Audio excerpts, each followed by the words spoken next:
Allahu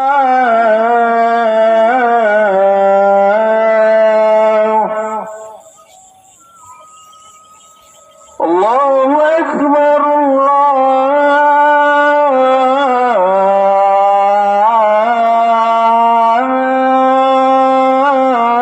Akbar. La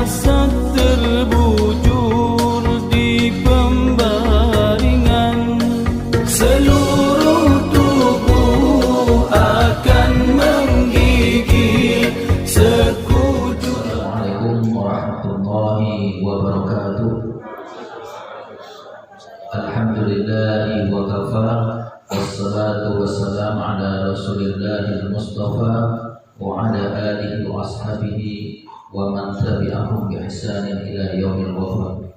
Asyhadu an la ilaha illallah wahdahu la syarika lah wa asyhadu anna Muhammadan abduhu wa rasuluhu sallallahu alaihi wasallam taslima. Amma ba'd. Ya ayyuhalladzina amanu taqullaha haqqa tuqatih wa la tamutunna illa wa antum muslimun. Allahumma la sahla illa ma ja'altahu sahlan wa anta taj'alul hazna idza syi'ta sahlan. Allahumma inni as'aluka 'ilman nafi'an wa rizqan thayyiban wa 'amalan mutaqabbalan. Allahumma a'inni ala dzikrika wa syukrika wa husni ibadatik. Allahumma inni as'aluka hubbaka wa hubba man yuhibbuka wa 'amalan ladzi yuballighu hubbaka. Amin ya rabbal alamin. Jemaah sekalian yang dimuliakan Allah, pada kali ini kita sebagaimana biasa sebulan sekali kita ketemu. Alhamdulillah kita diberikan kesehatan, sehat walafiat, sehat secara jasmani, rohani, spiritual kita, dan alfiah.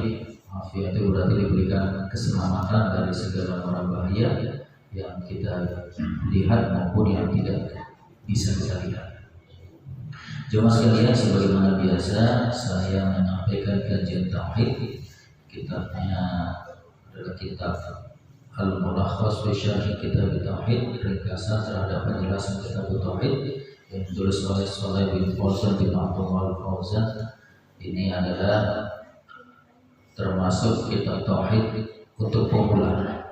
Jadi sebenarnya kitab ini yang memberikan penjelasan itu banyak, bahkan ada yang sampai 3 jilid pun ada. Padahal jamaah sekalian kalau download di internet kitabnya itu sangat ringkas sekali. Sangat ringkas sekali, baik yang berbahasa Arabnya maupun yang terjemahannya sangat ringkas. Tetapi pada dianggap oleh ulama-ulama kitab ini banyak memberikan faedah bagi kaum muslimin, maka mereka berkesempatan dan meluangkan waktunya untuk memberikan penjelasan terhadap kitab ini. Yang saya pegang adalah penjelasan yang ditulis oleh Shalih Fauzan di dalam kitab pengantarnya. Beliau mengatakan ini adalah kitab penjelasan yang saya buat hanya untuk pemula. Ada yang lebih berat, namanya Fathul Majid. Fathul Majid itu lebih tebal. Itu mendapatkan kata pengantar dari Syekh bin Baz, itu lebih tebal, tetapi bahasanya itu agak lebih tinggi. Nah, makanya kita ambil saja yang pemula. Mudah-mudahan yang sudah pernah mendengar atau mengikut kajian ini semakin bertambah wawasannya, dan tentunya yang belum menambah wawasan. Jamaah sekalian, Kita masih pengantar. Oleh penulis ini pengantar itu beliau mengambil ayat-ayat sebagai fondasi awal beliau dalam menulis kitab ini. Kemarin kita telah membahas ayat yang menjadi fondasi awal ketika beliau menulis kitab ini adalah wa ma khalaqtul jinna wal insa illa liya'budun. Satu ayat kita bahas hampir kurang lebih 1 jam. Satu ayat aja ya kita bahas waktu itu.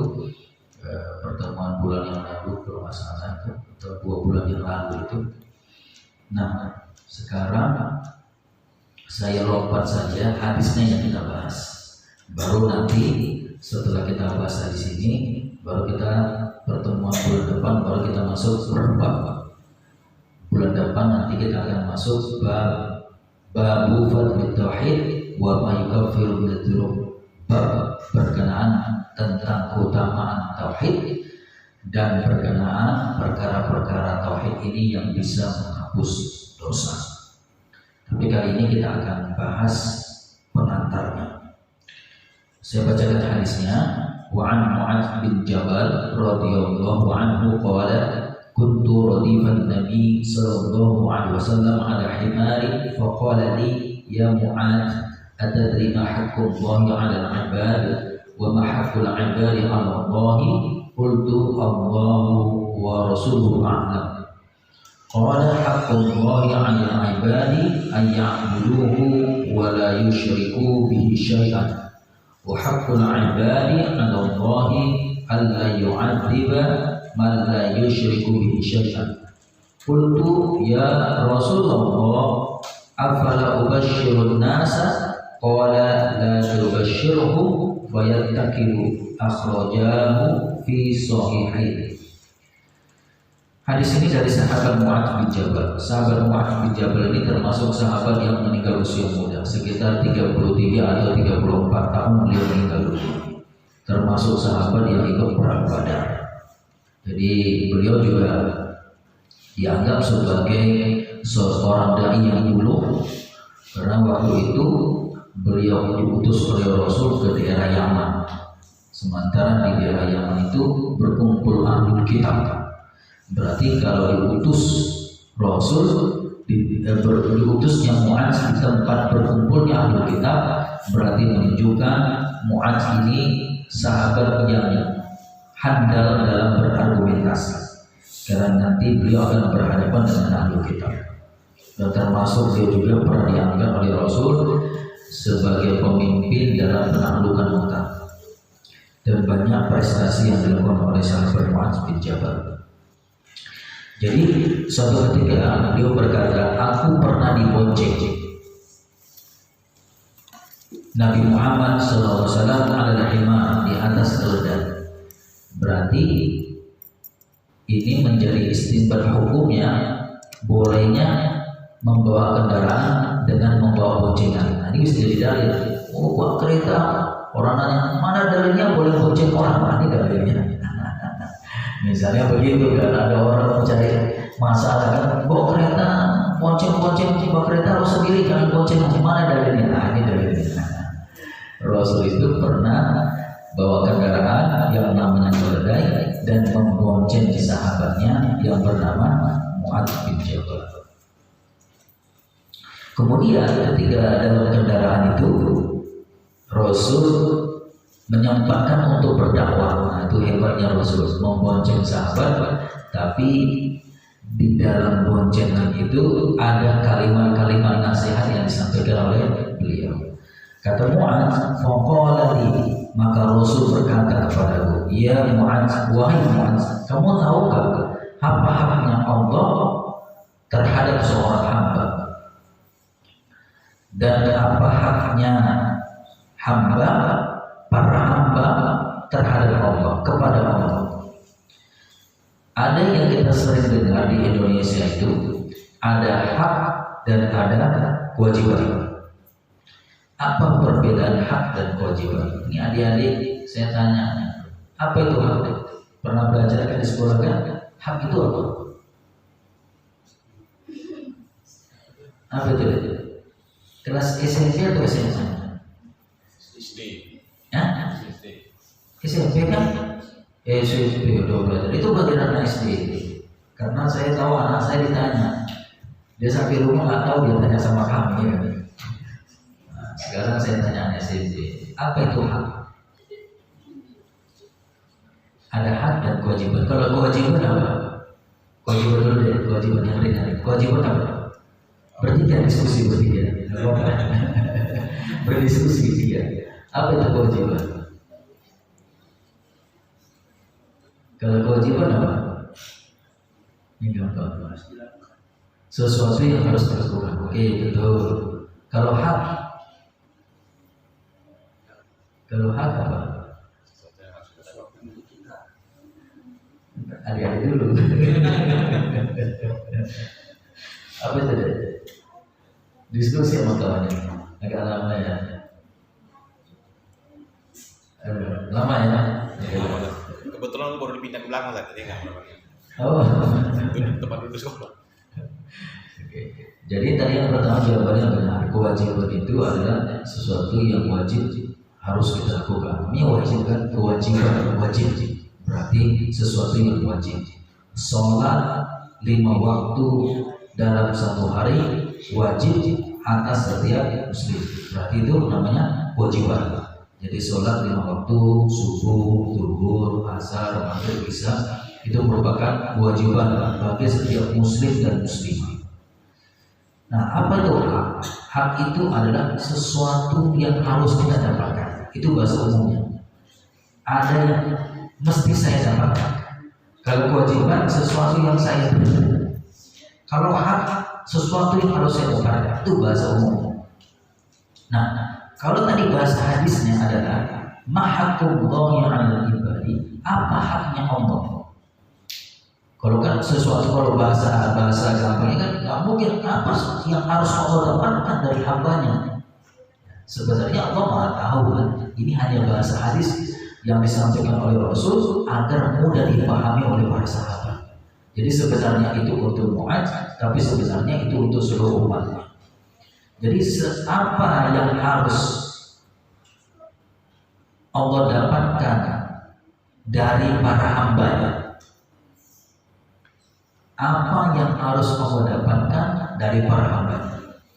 Maka hadis ini menyebutkan adalah haqqullahi 'alal ibadi ayya'buduhu wa la yusyriku bihi syai'an, yaitu sesuatu yang harus Allah dapatkan dari seorang hambanya adalah agar hendaklah seorang hamba itu menyembah Allah dan tidak menyekutukannya dengan sesuatu apapun. Itu bahasa gampang. Jadi haknya Allah itu adalah Allah itu tidak ingin diduakan. Yang harus Allah dapatkan dari kita sebagai hambanya, para hambanya, makhluk ciptaannya adalah Allah tidak ingin ada hambanya itu menyembah selain beliau. Harus memberikan persembahannya kepada Allah, tidak boleh kepada selain Allah. Bagaimana caranya menyembah Allah?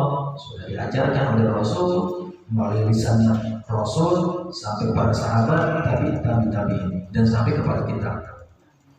Bagaimana caranya?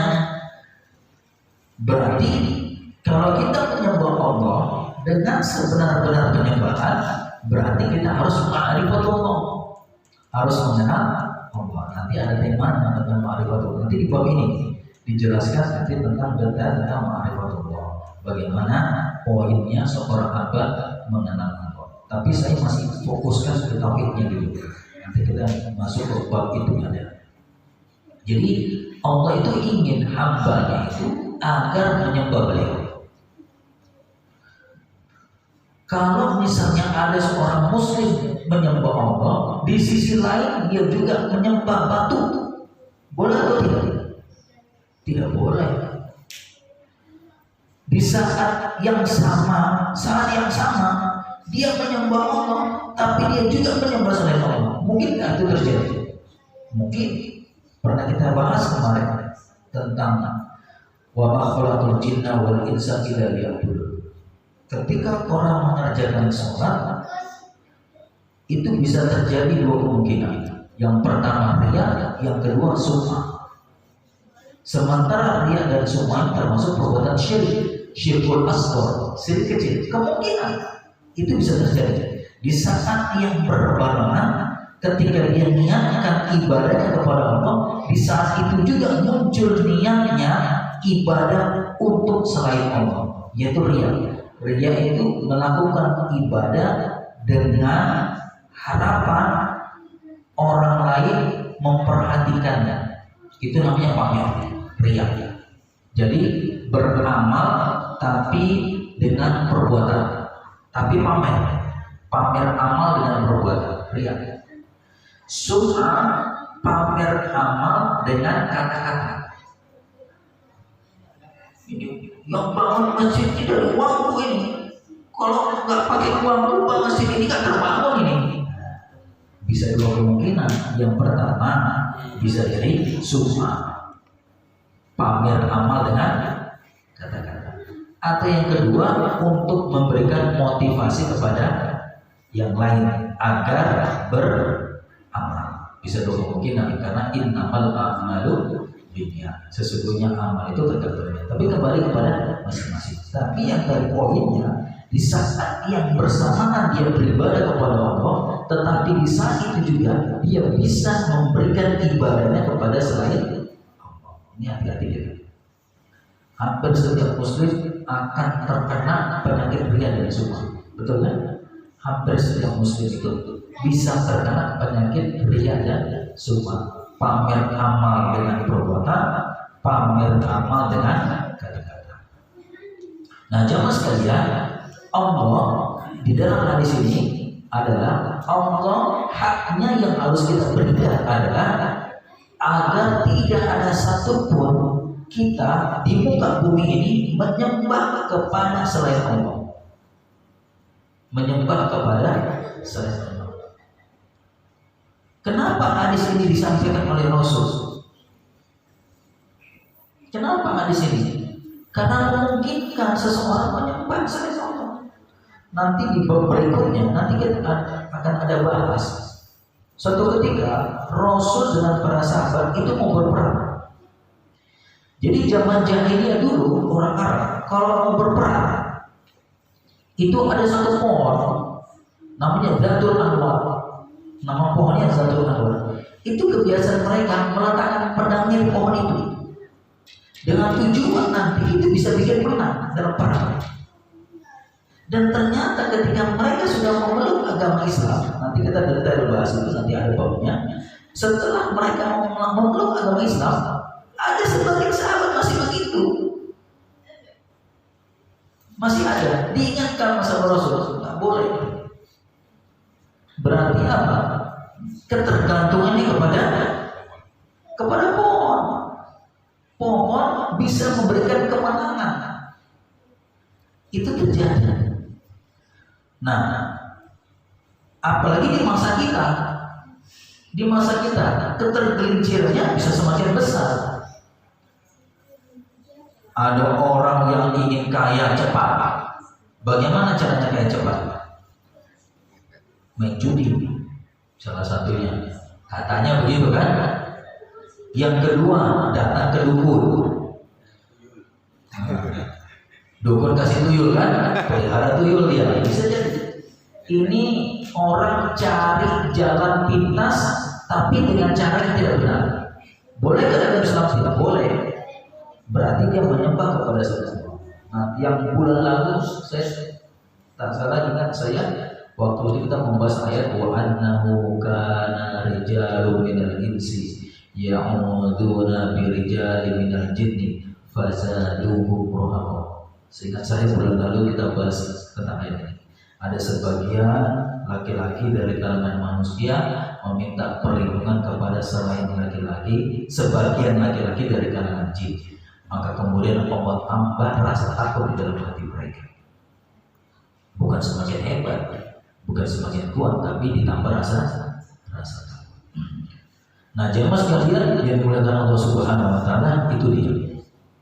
Berarti haknya itu kita tunaikan, kan?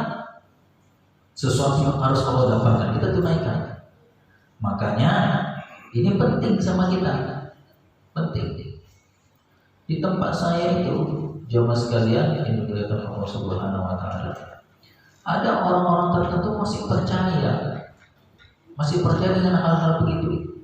Nanti ambil air dari 7 sumur. Pernah kejadian tempat saya, waktu saya di situ, ada ibu-ibu ngambil air. Pak, izin Pak, ambil air sumur Pak. Dia buka kerannya. Pak, ini bukan air sumur, ini air keran. Kita nggak dari sumur, mesinnya dari keran. Saya nggak mau bilang begitu, tapi saya tanya. Saya nggak bilang begitu, cuma saya tanya. Untuk apa Bu? Ya untuk obat. Tapi itu nggak masak, saya bilang. Ada dispenser masjid, saya bilang. Bisa untuk obat, sehat minumnya. Ini kan air belum masak, saya bilang. Enggak, air ini aja. Coba ya. Biasanya kan ada nyuruh begitu kan, ngambil air dari 7 sumur. Di masjid kita airnya tidak dari sumur, air pam. Udah keliru dia. Nah, tapi mungkin pikirannya dari sumur.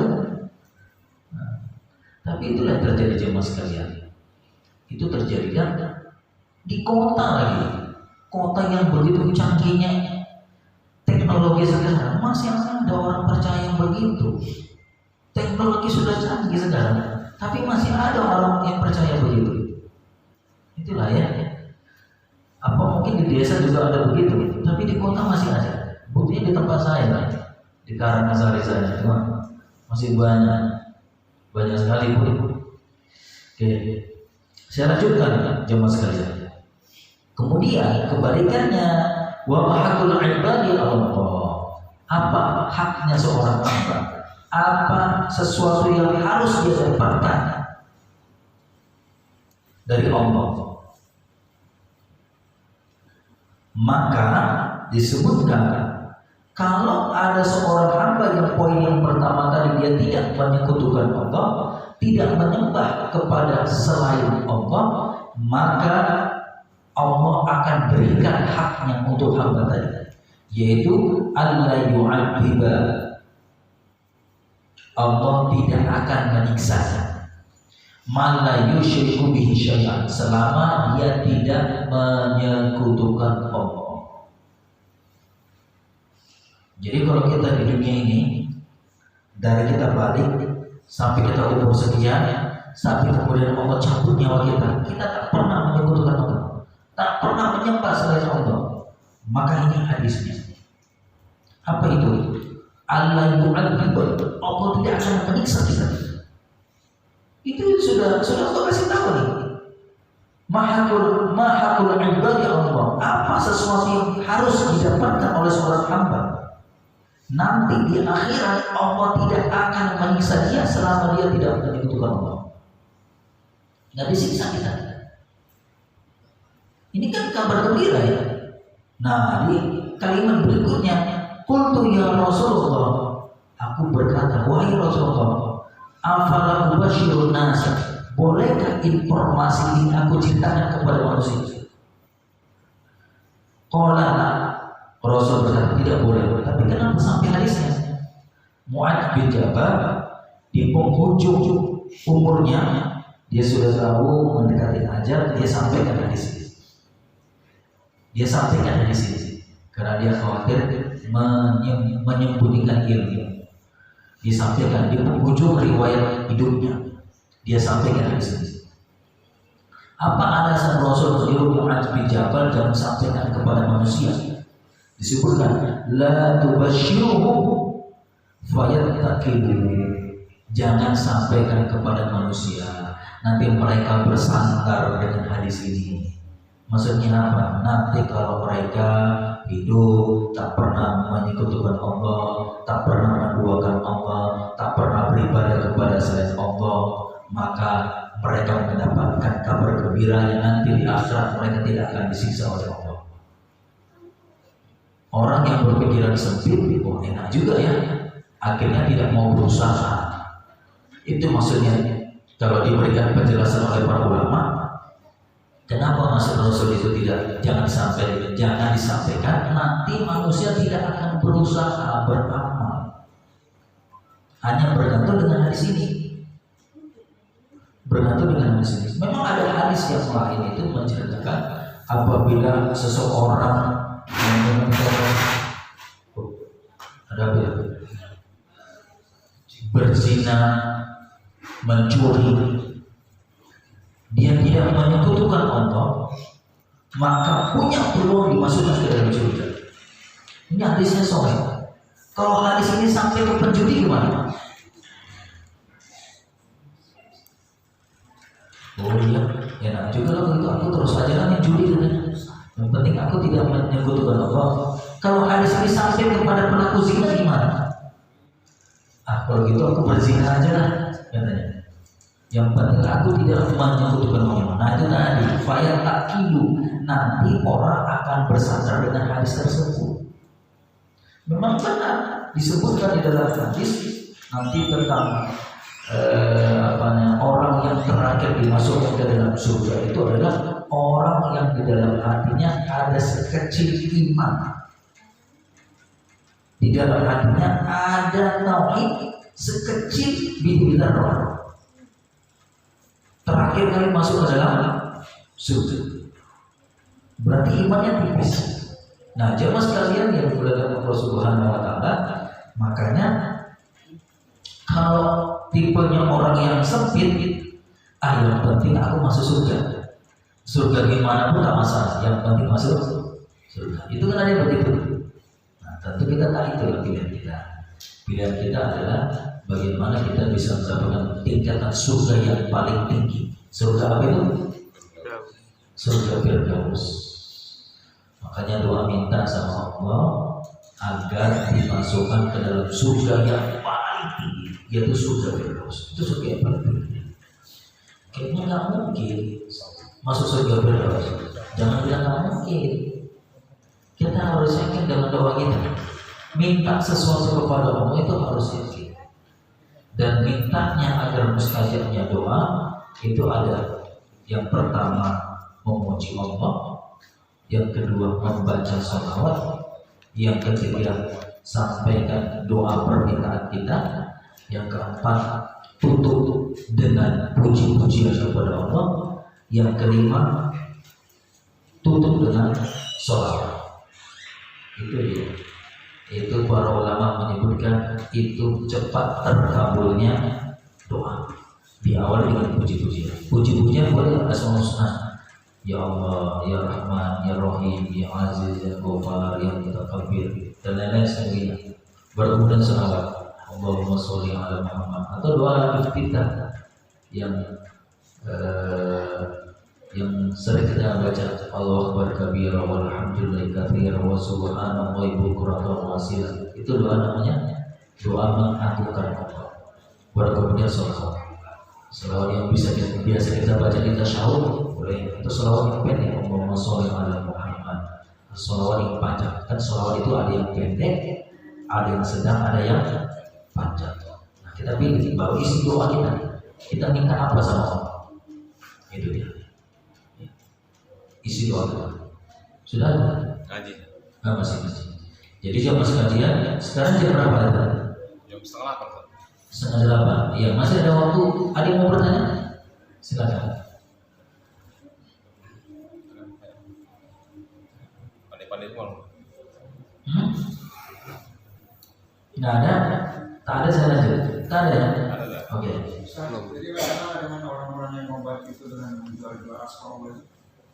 Ustaz, ya, bisa mengobati. Iya. Alternatif tapi yang ini oke, nah baik dibacakan dia. Ada pengalaman santri di pesantren.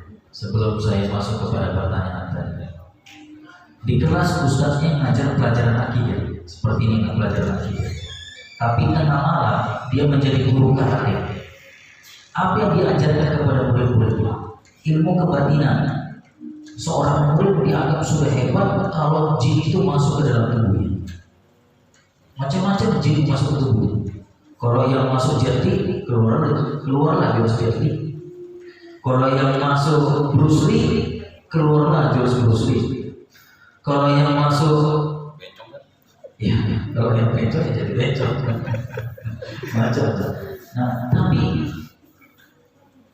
anehnya ustaz itu di kelas ngajar akidah. Jadi saya pernah dengar cerita juga ada di Sumatera Utara ini ada salah satu pesantren yang besar, saya tidak sebutkan namanya, menjaga Korea jelas. Tapi saya mendapatkan cerita dari santri alumni pesantren itu di Sumatera Utara. Jadi kami kalau setiap pagi biasa kami ngantri belajar di pesantren di tengah, tapi nanti tengah malam ada murid-murid tertentu yang mau belajar sama ustaznya tengah malam. Ilmu-ilmu apa yang diajari? Misalnya itu kalau ada lemari tergembok, itu gemboknya bisa mereka buka. Apa yang mereka baca? Salah satu Asmaul Husna tadi. Dengan disebutkan sekian kali bisa terbuka gembok itu. Materi mencuri kan? Ya? Materi mencuri. Nah, tak tahulah saya, tapi begitu dia cerita. Bahkan mereka bisa mendapatkan ilmu cara memelet gadis. Itu di pesantren. Makanya tadi pertanyaan tadi, kemungkinan ada ustaz yang berprofesi sebagai orang yang pandai dalam mengobati orang, tapi dipanggil kiai, dipanggil ustaz, dipanggil ulama, tapi berinteraksi dengan jin.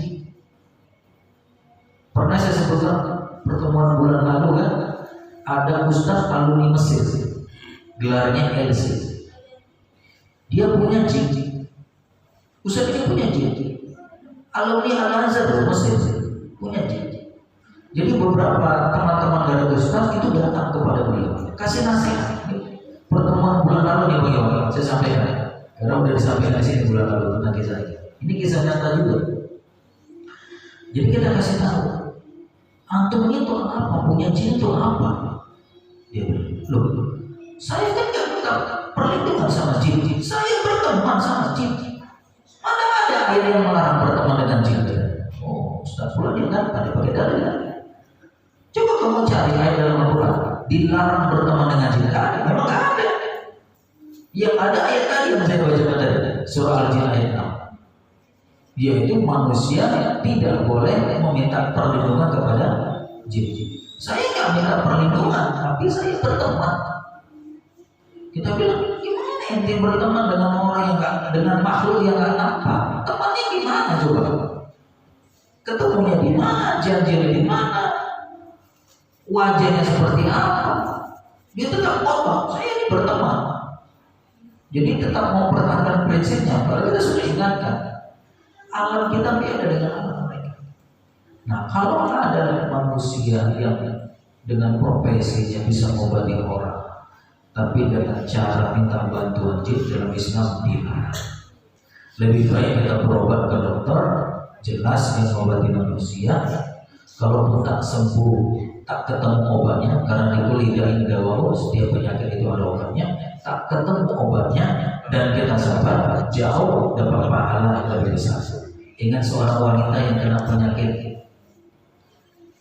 apa namanya itu ayam, ya kan? Dia datang kepada Rasul kan? Kalau dia kambuh itu ayam itu kan mulutnya berbusa ya. Kalau kambuh ya.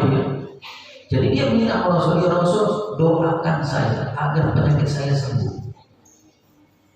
Apa kata Rasul? Pilihannya dua. Saya minta sama Allah penyakit kamu sembuh, atau yang kedua, kamu bersabar dan bagi musuh. Maka wanita tadi pilih yang kedua, bersabar dan mendapatkan surga. Jadi jemaah sekalian yang dimuliakan Allah, kalau ada orang yang datang ke dukun, kalau bahasa kita mungkin sekarang tak mau dibilang dukun kan, dibilang orang pintar, Paranormal, dibilang ustaz ya, atau macam namanya kan. Apapun namanya, kalau dia mengobati kita, tetapi dengan cara berinteraksi dengan dukun dan sembuh penyakit itu, maka cara kita berobat itu tidak berkah. Justru termasuk bagian daripada menyekutukan Allah. Itu kalau ke dokter kan tergantung sama dokter. Itu gak termasuk menyekutukan Allah, tidak. Karena kita dengan cara yang dibenarkan dalam Islam, kita berusaha dan berdoa. Kan disuruh begitu. Kalau ada orang sakit, berusaha cari pengobatan yang bisa menyembuhkan penyakitnya. Berusaha. Bukan dokter yang bisa menyembuhkan. Dokter itu bagian daripada usaha kita untuk bisa menyembuhkan kita. Kita pikir dukun juga bagian usaha untuk bisa menyembuhkan, tapi caranya nggak benar karena dia berinteraksi dengan dukun, dengan jin. Itu masalahnya. Kalau misalnya namanya dukun tak berinteraksi dengan jin, boleh. Dukun beranak, mana pakai jin dia kan? Boleh. Dukun patah, boleh. Kalau dia tak pakai jin. Masalahnya dukun yang pakai jin ketika mengobati, boleh. Ini yang dilarang. Bukan menyatakan ke dokter sama ke dukun itu sama posisinya. Kita sama-sama bahasa kita ada ketergantungan sama mereka juga. Kita hanya itu proses saja, proses agar mereka ini menjadi sarana sembuhnya penyakit kita. Bukan berarti mereka yang menyembuhkan tetap Allah. Kita hanya berusaha. Dan berusaha itu diarahkan kepada jalan yang baik dan benar. Itu dia jalan sekarang. Ada lagi yang lain? Silakan Pak. Bagaimana dengan Nabi Sulaiman yang bisa memerintahkan jin? Atau dengan sejarah yang ada yang bilang Ratu Bilqis itu adalah kedua orang tuanya adalah jin dan manusia, perkawinan jin dan manusia. Terus ketika Nabi Sulaiman menyuruh jin iblis itu untuk memindahkan istana Balqis, yang bisanya itu yang paling cepat adalah manusia, hanya dengan jeritan mata maka istana Balqis itu berpindah. Itu hanya manusia Mas Medan, bukan jin iblis aja kalah. Kekuatan manusia itu bukan dengan bantuan jin ya Ustaz ya. Terus yang ini Pak Ustaz, jauh sebelum Allah menciptakan manusia, Allah sudah menentukan takdir manusia ini Pak. Betul. Bagaimana dengan seorang yang kematiannya itu kita bilang jelek atau seorang kafir itu adalah sudah tentuan Allah. Bagaimana Allah meletakkan rahmannya di situ dan rahimnya, kasih sayangnya. Sedangkan dia sudah mengetahui jauh sebelum manusia ini diciptakan, takdir buruknya itu dia tahu. Pertanyaan Bapak itu sudah pernah ditanyakan sama dengan sahabat kepada Rasul. Jadi pertanyaan Bapak itu sudah jauh 14 abad yang lalu itu ditanyakan sahabat kepada Rasul. Ini hanya saya mengutip hadis ini saja. Jadi waktu itu Rasul ketika bicara tentang takdir, ini poin ini. Yang pertama tadi hanya menambah penjelasan ya Nabi Sulaiman ya. Nah, jadi kan sahabat itu bilang sama Rasul, ya Rasul, kalau memang kita sudah ditakdirkan sama Allah, si fulan masuk surga, si fulan masuk neraka, lantas kenapa lagi kita beramal? Habis kita sudah ditentukan, si fulan masuk surga, si fulan masuk neraka. Kata Rasul, jangan begitu cara berpikirnya. Kata Rasul, beramallah kalian. I'malu, mudah-mudahan dengan kalian beramal itu memudahkan jalan kalian untuk dimasukkan ke dalam surga. Maksudnya kita tidak boleh berputus asa. Rahmat Allah itu untuk semua manusia, muslim maupun tidak muslim. Tanda rahmatnya Allah untuk seluruh umat manusia. Allah tidak mau milih yang kaya itu harus orang Islam. Buktinya di Medan banyak juga orang Cina kan? Itu menunjukkan rahmat Allah. Allah kasih tidak pandang dulu dia harus muslim. Yang nggak muslim nggak boleh, semua dikasih. Cuma masalahnya ketika kita sebagai seorang Islam, kita jangan berputus asa, beramal saja. Memang sudah ditakdirkan si fulan masuk surga, si fulan masuk neraka, tapi kan kita nggak tahu, itu kan perkara mungkin. Memang sudah ditakdirkan si fulan masuk surga, masuk neraka, tapi kita nggak tahu yang masuk neraka yang mana, yang masuk surga yang mana, yang langsung masuk surga mana, yang mampir di neraka mana, kita nggak tahu. Nah, Rasul itu mengajak para sahabat jangan berpikirnya begitu. Itu membuat kita berputus asa untuk beramal. Udah kerjakan aja, gak usah pikirin itu. Kata Rasul, pokoknya kalian banyak beramal saja, banyak melakukan kebaikan. Mudah-mudahan dimudahkan langkah kalian untuk dimasukkan ke dalam surga. Begitu dia Pak. Nah, jadi rahmat Allah itu baru satu diturunkan di bumi Pak. 99 masih. Jadi rahmat Allah ada 100. Disebutkan dalam hadis itu. Bukan 100 ya.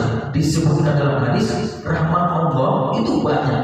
Baru satu dikasih kepada manusia di muka bumi. Satu aja itu sudah meliputi semua manusia. Baru satu. Sisanya Allah simpan nanti di akhirat yang nanti akan diberikan kepada kita. Terutama bagi mereka yang tidak menyekutukan Allah. Inilah hadis yang tadi. Allah nanti tidak akan menyiksa. Loh gimana? Tapi rahmat Allah. Tapi dia sekutu, menyekutukan Allah. Gimana Allah kasih rahmat? Masih percaya dengan tuyul bahyul, masih percaya dengan mantra-mantra jalanmu. Nah itu tak dapat kasih sayang Allah, sudah murkanya Allah. Begitu dia Pak. Selama tidak menyekutukan Allah, dia dapat surga, tidak disiksa. Gitu ya. Sudah ada? Belum. Kita cukupkanlah Pak gitu ya. Karena katanya sampai jam 7.30 udah tadi. Gitu dia Pak. Jadi rahmat Allah untuk semua manusia, muslim maupun tidak muslim. Jadi semua dapat. Nah kalau bicara beramal kita jangan berputus asa. Kan ada bapak bilang gini, biasa, nah bapak ini jahat, bapak ini bejat, kamu jangan kayak bapak lah. Jangan ikutin bapak, kamu rajin-rajin sholat, jadi orang soleh. Itu namanya berputus asa. Berputus asa. Karena nanti di akhirat anak itu tak bisa nolong bapak. Nanti kalau udah sama-sama nanti di akhirat. Kalau masih hidup anak masih bisa nolong bapaknya. Tapi kalau nanti dua-dua di akhirat nggak bisa. Masing-masing bawa amal. Masing-masing bawa amal gitu. Suami istri itu nggak bisa nolong. Amalmu amalku. Amalku ya amalmu, amalku amalku. Nggak bisa. Nanti kalau sudah gonjang-ganjing di akhirat, kita aja belum tentu tahu kita selamat atau tidak. Nah, tapi kalau di dunia, anak punya kesempatan nolong orang tuanya. Kita ini masih punya kesempatan, yang masih ada orang tuanya, bakti sama orang tuanya. Yang sudah meninggal, cara baktinya adalah mendoakannya dan menyambung silaturahim dengan teman-temannya. Itu dia. Kalau cara bakti anak kepada orang tua masih hidup, itu dengan memuliakannya. Itu kan masih hidup. Mulai semakin tua, semakin besar beliau mendapatkan perhatian dari kita. Bagaimana kalau sudah meninggal dunia? Memuliakannya bagaimana? Dengan cara mendoakannya. Doakanlah. Yang kedua, sambung silaturahim. Bila perlu yang ketiga, sedekah atas namanya. Boleh. Saya mau berkorban atas nama orang tua saya. Boleh. Saya bersedekah atas nama orang tua saya. Boleh. Tidak apa-apa. Sampai itu. Insyaallah sampai. Sekian. Mudah-mudahan bermanfaat kajian kita. Bulan depan kita akan masuk ke nama tauhid dan hal-hal yang bisa menghapus dosa kalau orang punya tauhid yang baik dan benar. Wassalamualaikum warahmatullahi wabarakatuh.